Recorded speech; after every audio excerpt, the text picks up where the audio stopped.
first, yet another embarrassment for Chris Bowen today, with the minister walking away from his ambitious and frankly absurd EV target of 89% electric vehicles by 2030. This came after his own department predicted fewer than a third of all new cars in that time frame would be electric. Couple this with the poor response from experts to his revamped fuel efficiency standards out yesterday, and it's a shocker of a week for Bowen. Joining me now, Shadow Energy and Climate Minister Ted O'Brien. Ted O'Brien, thank you for your time. It always seemed inevitable. I mean, the minister's policies are based on ideology rather than experts and facts and looking at what's happening overseas. But are you surprised to see a double-headed backflip, which is one yesterday and one today from Chris Bowen? Not surprised at all, Peter. If you think of every single target this minister has come up with, it has been a disaster. He was the one who promised the $275 reduction in household power bills. Fail. 82% renewables on the grid by 2030. Everyone knows that's going to fail. 43% emissions reduction. Everyone knows that's going to fail. And of course, this one, the electric vehicle sales, 89% by 2030. His own department, as you point out, say it's going to come in at less than a third, at 27%. I think what's happened is Chris Bowen has instinctively gotten desperate, and he just wants to achieve the target. And that is why, under the guise of a fuel efficiency standard, he has introduced a family car tax. So the government can tell families what cars they have to drive so he can meet his target. Yeah, well, look, 6 years' time, I doubt he'll even be in the parliament, let alone the minister. And this guy's got form. I mean, let's not forget the worst ever record of boats arriving unlawfully to Australia in our history, Chris Bowen. The attacks on negative gearing, Chris Bowen. Going after self-funded retirees, Chris Bowen.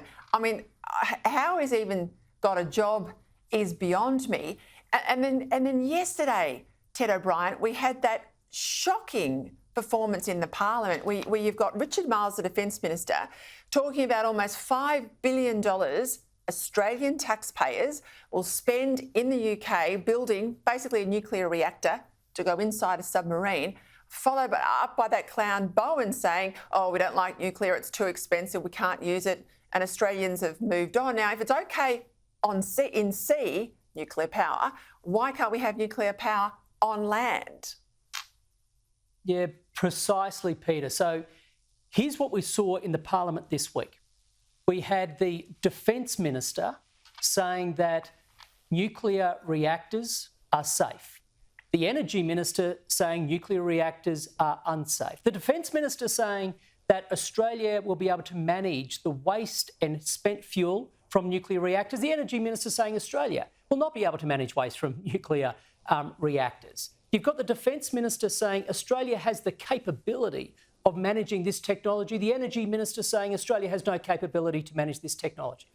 So not only is there a split in views between two very senior ministers, but I point out that these both sit on the National Security Committee of Cabinet, our peak decision-making body on national security issues.